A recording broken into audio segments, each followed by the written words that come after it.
नमस्कार ओमकार जी, बहुत बहुत स्वागत है आपका। नमस्कार अंजू जी। और आपके दर्शकों को भी नमस्कार। सर, एसआईआर का सिरदर्द क्या खत्म ही नहीं हो रहा है विपक्षी पार्टियों के सिर से? क्योंकि इतना लंबा चौड़ा फैसला सुनाए जाने के बाद फिर तमिलनाडु के एक नए नवेले राजनेता है जोसेफ विजय, जो कि वैसे तो अभिनेता है, वो भी सुप्रीम कोर्ट पहुंच गए हैं एसआईआर के खिलाफ। उनको क्या प्रॉब्लम हुई है? अभी तो उनकी पार्टी जुमा जुमा 8 दिन पुरानी है और अभी उन्होंने कोई चुनाव उनाव भी नहीं लड़ा है, तो उनके पेट में दर्द क्यों हो रहा है? अभी तो देखिए, ऐसा है कि बिहार में होके निपटा है और एसआईआर होने के बाद वहां जो नतीजा आया है उसके बाद से इन सब की नींद हराम हो गई है। और अभी 12 और राज्यों में चल रहा है, मतलब शुरू है। और वहां के जो दृश्य हमें देखने को मिल रहे हैं और जिस तरह के बयान आ रहे हैं लोगों के, अखिलेश यादव को देख लीजिए, ममता को देख लीजिए, अलग अलग राज्यों में, तो अभी एक बिहार और 12 ये, तो कुल मिलाकर के 13 राज्यों में आप समझ लीजिए। लेकिन उसके अलावा भी तो पूरा भारत पड़ा हुआ है। अभी तो जैसे जैसे ये मुहिम आगे बढ़ेगी तो वैसे वैसे आप देखेंगे क्या हाल होना है। हर राज्य में जहां जहां घोषणा हो जाएगी कि फला तारीख से एसआईआर शुरू है, इनके सबके रुदन शुरू होंगे, छाती पीटेंगे ये, और बार बार ये सुप्रीम कोर्ट के पास जाएंगे, मीलोड बचा लो हमें। क्यों? ऐसा क्यों हो रहा है? एसआईआर में ऐसा क्या हो रहा है कि ये इतने घबराए हुए हैं? भाई, एसआईआर में तो ऐसा कुछ हो नहीं रहा है। एसआईआर में तो सीधे सीधे दो तीन चीजें हो रही हैं। नंबर एक, जो अब इस दुनिया में नहीं है उनके नाम हटाए जा रहे हैं। बिल्कुल। नंबर दो, जो अपने मूल स्थानों पर नहीं मिल रहे हैं और कहीं शिफ्ट हो गए हैं, उनके नाम हटाए जा रहे हैं। तीसरे, जिनके दो जगह नाम है, ये मानी हम गांव में थे पहले, हमने पढ़ लिख लिया, अब कहीं बाहर जॉब मिल गई है, नौकरी मिल गई है, वो चाहे शहर में मिली हो या राज्य के बाहर मिली हो, और हम वहां शिफ्ट हो गए हैं। और इस बात के भी प्रमाण हैं कि आपने वहां भी जाकर के वोट बनवा लिया, यहाँ का कटवाया नहीं है। तो ऐसे लोगों के नाम काटे जा रहे हैं। अब इसमें इनको क्या परेशानी है? या परेशानी ये है कि जो घुसपैठिए हैं, ये जो बांग्लादेशी हैं, रोहिंग्याज हैं, नेपाली हैं, उन्होंने भी अवैध घुसपैठ करके अवैध तरीके से डॉक्यूमेंट बनवा करके मतदाता सूची में घुसपैठ कर लिए, और उनके बाहर निकाले जाने से इनको लगता है कि साहब, हमारी जो थोड़ी बहुत जीत की संभावनाएं बन रही हैं, बनी हुई हैं, या जो हम खेल करते रहे, वो पूरी तरीके से बंद हो जाएगा। और बिहार में आप देखो ना, वोट ऑफ परसेंटेज कितना बढ़ा है अचानक।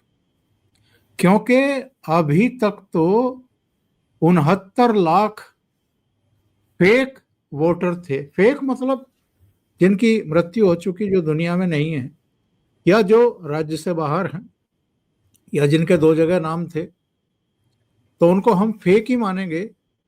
जो योग्य नहीं है वो मतदाता सूची में थे, तो जो अयोग्य हैं उनको हटाया गया है, और जो योग्य हैं उनको 21 लाख के आसपास थे, उनको जोड़ा भी गया है। तो कुल मिलाकर के 47-48 लाख मतदाता हटे हैं। और उसके बाद जो ये वोटर परसेंटेज बढ़ा है, टर्नआउट बढ़ा है, वो जस्टिफाइड करता है इस चीज को कि जो सही मतदाता हैं वो जुड़े हैं, उन्होंने जाकर के वोट किया है, तो उनका वोटर परसेंटेज बढ़ गया है। बिल्कुल। अब इनको क्या परेशानी है? जब ये बिहार में एसआईआर का विरोध करने के लिए याचिकाएं दाखिल की गई थी, तो उसमें महुआ मोइत्रा भी थी। ममता बनर्जी ने लगाया था उसको कि एक याचिका अपनी तरफ से भी लगाओ। वो तो सारी खारिज हो गई थी। और उस समय तो सुप्रीम कोर्ट ने साफ साफ कह दिया था कि ये पूरी तरीके से संवैधानिक है और चुनाव आयोग को एसआईआर कराने का, मतदाता सूचियों के सत्यापन का, शुद्धिकरण का विशेष अभियान चलाने का पूरा हक है। तो फिर भी अगर आप सुप्रीम कोर्ट जा रहे हो और उसको चैलेंज करने की कोशिश कर रहे हो, किस आधार पर चैलेंज कर रहे हो मुझे नहीं पता। ये तो तभी पता लगेगा जब याचिका पर वहां सुनवाई होगी। लेकिन सुप्रीम कोर्ट तो पहले ही कह चुका है। अब वो ये तो कहेगा नहीं कि चुनाव आयोग को ये अधिकार नहीं है, या जो राज्य छोड़ चुके, अपना मूल स्थान छोड़ चुके, उनके नाम मतदाता सूची में बने रहने चाहिए, ऐसा तो वो नहीं कहेगा। यानी जो अयोग्य हैं उनको तो मतदाता सूची में रखने के आदेश सुप्रीम कोर्ट नहीं देगा। तो ये सिर्फ और सिर्फ टाइम बाइंग का मामला है कि किसी तरीके से इसको लिंगर ऑन करो, लटकाओ, कुछ खेल अगर कर सकते हैं इस बीच तो वो करो।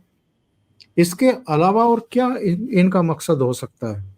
जी सर, इधर आप देखिए, अखिलेश यादव का आपने नाम लिया, उन्होंने तो वोट भी गिनने शुरू कर दिए कि 50,000 ऐसे वोटर जो हमें वोट करते हैं उनकी लिस्ट तैयार हो गई है, 50,000 वोट काटे जाएंगे। और किस तरह की बयानबाजी वो कर रहे हैं, कैसे अनाप शनाप बातें चुनाव आयोग को लेकर बोल रहे हैं। उनको अपने दोस्त राहुल गांधी की वो गड़बड़ी वाला एक और वीडियो लेकर आने वाले, उसका इंतजार कर लेना चाहिए सर। 15 दिन का टाइम दिया है ना राहुल गांधी ने कि एक गड़बड़ी की लिस्ट लेके आएंगे या पूरा भांडा फोड़ करेंगे बिहार में, तो थोड़ा इंतजार ही कर ले। वो सही कह रही हैं, लेकिन दिनों दिन इनकी बेचैनी बढ़ती जा रही है। ये आपाक होते जा रहे हैं। रोजाना के इनके बयान देखिए, रोजाना की इनकी प्रेस कॉन्फ्रेंस देखिए, और इनके सपोर्टर जो इनके ट्विटर हैंडल अचानक सक्रिय हुए हैं बिहार की तेजस्वी की मार के बाद, उनका रुदन, उनका एक्टिविज्म, उनके बिगड़े हुए बोल, ये सब देखने को मिल रहे हैं आजकल एक्स और ट्विटर हैंडल पर। और ये सब ये शो करता है कि बिहार में जो कुछ हुआ है, जो नतीजा आया है, उसके बाद से इनके पेट का पानी ढीला हो चुका है। इनका दिन का चैन और रातों की नींद हराम हो चुकी है। अब आप देखिए ना कि ममता बनर्जी कैसे चुप्पी साधे हुए हैं, कुछ बोल नहीं रही हैं। अखिलेश यादव चूंकि ताजा ताजा जख्म मिला है तेजस्वी को, और वो रिश्तेदार हैं इनके, और उनको संबल देने के लिए गए थे, उनका सहयोग करने के लिए गए थे, कई रैलियां की थी, लेकिन वो एक पुराना चुटकुला है कि उनका पैर भारी करके चले आए। उनके लिए तो आप ये समझिए कि अखिलेश यादव भी गए सहयोग के लिए, कुछ और लोग भी गए, लेकिन वो तो अपना खुद ही सहयोग नहीं कर रहे थे। किस किस तरह के बयान दे रहे थे, किस किस तरह की धमकियां अफसरों को दे रहे थे, और कैसे कैसे सॉन्ग्स बनवाकर, अब जिन्होंने वो सॉन्ग बनाए उनको कानूनी नोटिस भेज रहे हैं। अरे तुम्हारी रैलियों में वो बजते थे, तुम्हारे पहुंचने से पहले बजते थे, तुम्हारी मौजूदगी में बजते थे। तुम लोग कहीं से गुजर रहे थे, राहुल गांधी और ये, और वहां से प्रधानमंत्री की दिवंगत माताजी को गाली दी गई थी। तो ये किस किस तरह के कर्मकांड कर रहे थे। और वही ठीक वैसी ही गलती अब उत्तर प्रदेश में भी होते हुए हम देख रहे हैं। इनके कुछ प्रवक्ता हैं जो अलग अलग चैनलों पर जाकर के बहुत ही अमर्यादित भाषा का यूज कर रहे हैं। तो अगर आपने बिहार से कोई शिक्षा नहीं ली है, सीख नहीं ली है, तो भाई मतदाता तो सब देख रहे हैं। जो हाल मतदाता ने बिहार में उनका किया है वही आपका होगा। सर बीएलओ जो है उनको बड़ा टारगेट कर रहे हैं। अखिलेश यादव कह रहे हैं वो तो बीजेपी के पदाधिकारी बन गए हैं।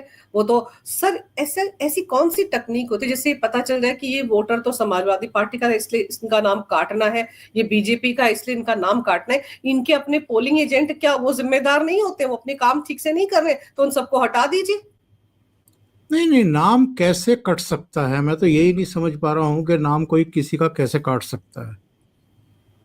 भाई आपके घर में मान लिया 4 सदस्य हैं, अंजू पंकज के घर में 4 सदस्य हैं, ठीक है, उनके पिछली बार की मतदाता सूची में नाम है, उनके आई कार्ड बने हुए हैं। आपकी गली में या आपकी कॉलोनी में या आपके आसपास सोसाइटी में बीएलओ आ रहा है, उसकी टीम आ रही है देखने के लिए कि किस घर में कितने लोग हैं। आपके घर में मान लिया कोई काम पे भी गया हुआ है तो आस पड़ोस वाले बता देंगे कि हाँ इनके हस्बैंड है लेकिन वो काम पे गए हुए हैं, अगली बार जब आप आएंगे, क्योंकि बीएलओ को हर जगह 3 बार जाना है, उसको आदेश है। अगली बार जब आप आएंगे तो आप फॉर्म भी कलेक्ट करिए और उनके दर्शन भी करिए, अपने सामने उनके हस्ताक्षर भी करा लीजिए। कैसे काट देगा कोई? दूसरी बात यह है कि चुनाव आयोग ने ये पुख्ता व्यवस्था की है कि मतदाता सूची एक बार बन गई, सबने फॉर्म भर दिए, वो जमा हो गए, ऑनलाइन हो गए, उनकी एक ड्राफ्ट सूची प्रकाशित हो गई, तो 1 महीना का समय आपको मिल रहा है। बिल्कुल।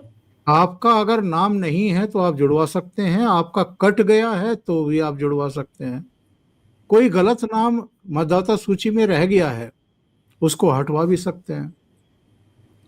तो फिर क्यों हल्ला मचा रहे हो? नहीं, हल्ला क्यों मचा रहे हो? छाती क्यों पीट रहे हो? रोजाना आकर के ये क्यों कह रहे हो कि जी हमारे लोगों के नाम कटवाए जा रहे हैं? तुम्हारे लोगों कौन है? घुसपैठ ये हैं या ऐसे लोग हैं जो अब इस दुनिया में नहीं रहे?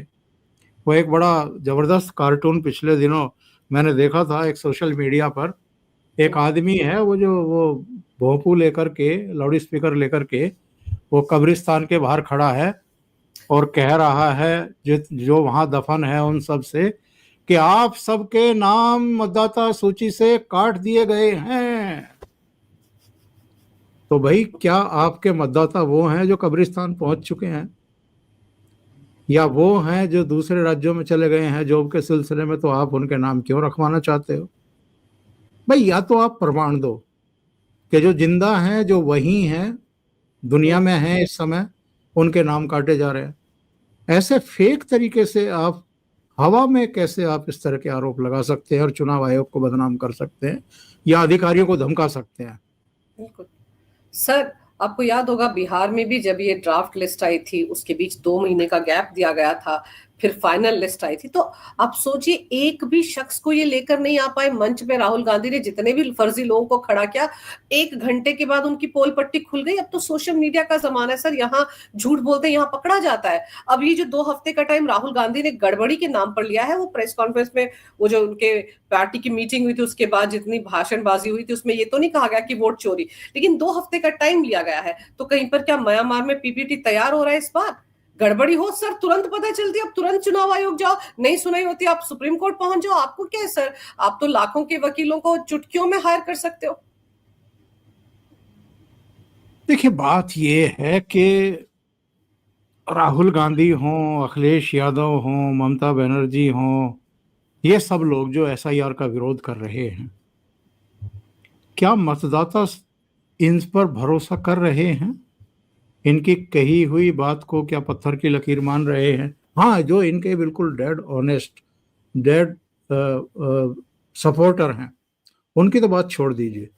जो आंख मूंद करके ममता बनर्जी के पीछे खड़े हुए हैं, जो आंख बंद करके अखिलेश यादव के साथ खड़े हुए हैं, या जो जिनको कांग्रेस को ही वोट देना है, राहुल गांधी चाहे जो करें, उनकी तो मैं नहीं कहता, लेकिन जो आम मतदाता है वो तो इन पर भरोसा नहीं कर रहा है।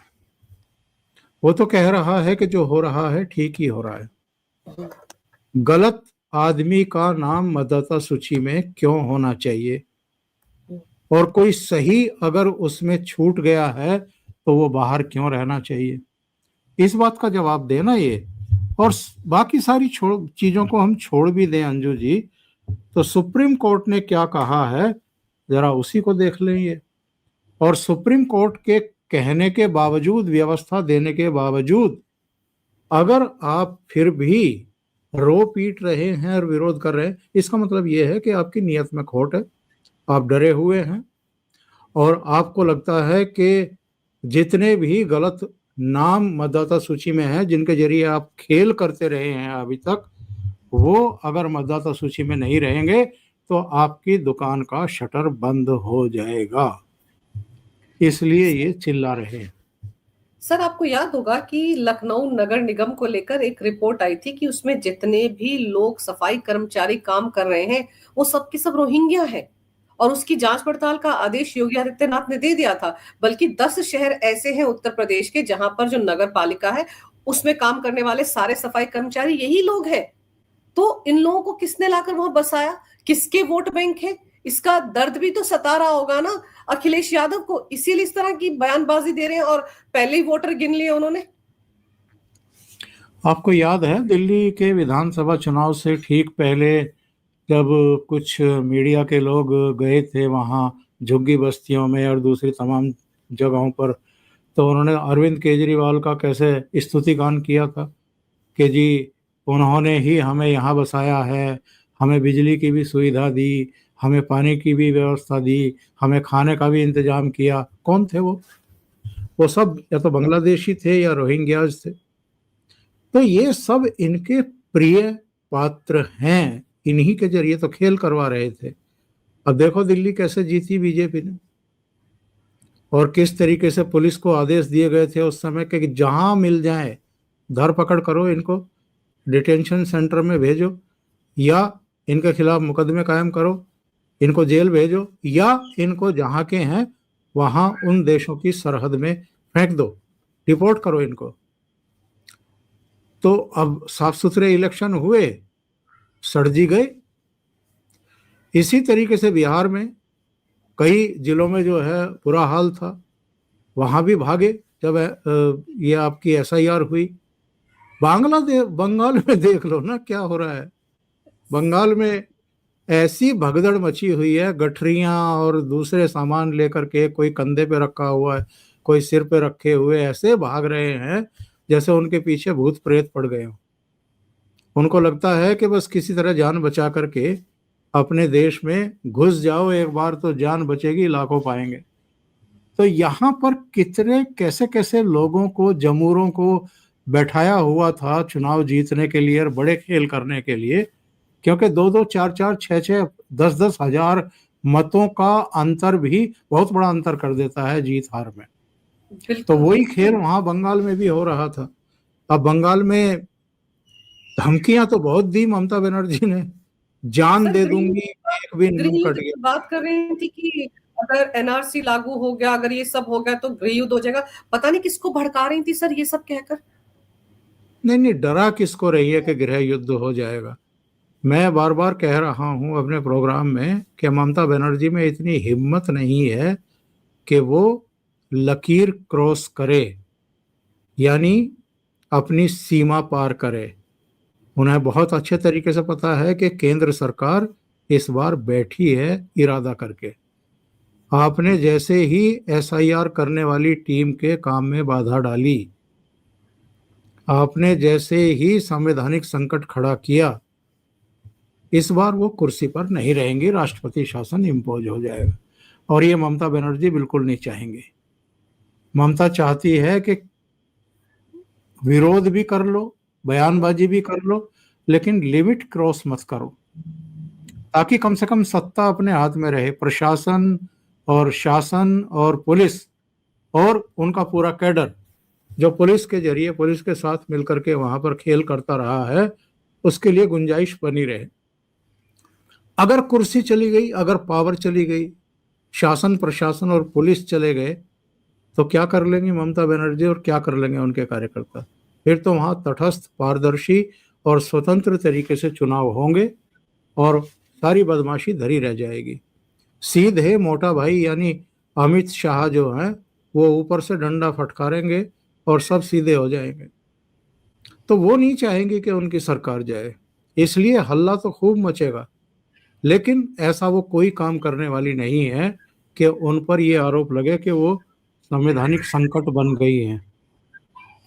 सर, जब तक मैं और आप बात करें मुझे तो डर लगता है कि पूरा का पूरा पश्चिम बंगाल खाली ना हो जाए, क्योंकि बॉर्डर्स की हालत देखिए, कैसे लोग कतारों में खड़े हैं, क्योंकि उनको पता है कि अगर वो पकड़े गए तो फिर तो डिटेंशन सेंटर पहुंच जाएंगे, फिर उनका वहां से निकलना कितना मुश्किल होगा। तो इसीलिए कतारों में खड़े। ममता बनर्जी तो तस्वीरें देख देख के परेशान होंगी ना कि सारा वोट बैंक तो बांग्लादेश जा रहा है, पता नहीं, क्या पता अगला चुनाव वहीं से लड़ने का प्रोग्राम हो। लेकिन सर, अखिलेश को तो ये बात भी डरा रही है ना कि योगी जी ने आदेश दे दिया अधिकारियों को कि तुरंत पहचान करो, डिपोर्ट करो और डिटेंशन सेंटर में डालो। तो ये जो आदेश दिया है योगी जी ने, उसने भी तो अखिलेश यादव की नींद उड़ा दी है ना। एग्जैक्टली।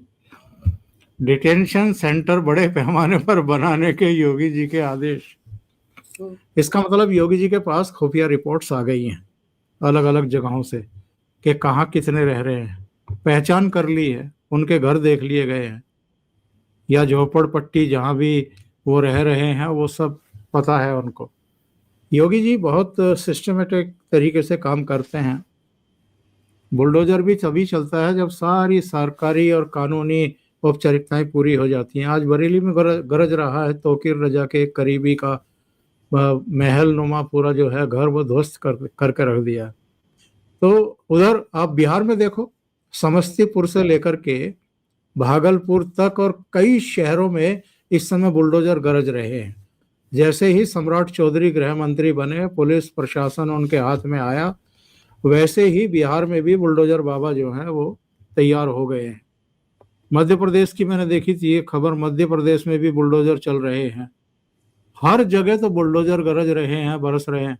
और इनका अपना एक अलग संदेश और खौफ होता है कि बेटा कुछ भी अगर इधर उधर किया तो सुबह पीले पंजे के साथ जो है आपको उठते ही उसके दर्शन होंगे, नमस्कार करने का मौका नहीं देगा वो, तो सब बराबर करेगा। और अखिलेश यादव भी इसीलिए डरे हुए हैं। अलग अलग जगहों पर जहां ये 40% हो गए हैं, 35% हो गए हैं, या थोड़ा और ऊपर चले गए हैं, वहां वहां के आप लोकसभा और विधानसभा सीटों का गणित देख लो आप। और ख़ास तौर से जहां यादव प्लस हो जाते हैं जिन जिलों में, जिन क्षेत्रों में, वहां पे देख लो आप। तो इनको लगता ये है कि जहां MY समीकरण है और कुछ दूसरी छोटी मोटी जातियां मिल जाती है वहां तो कोई दिक्कत नहीं है।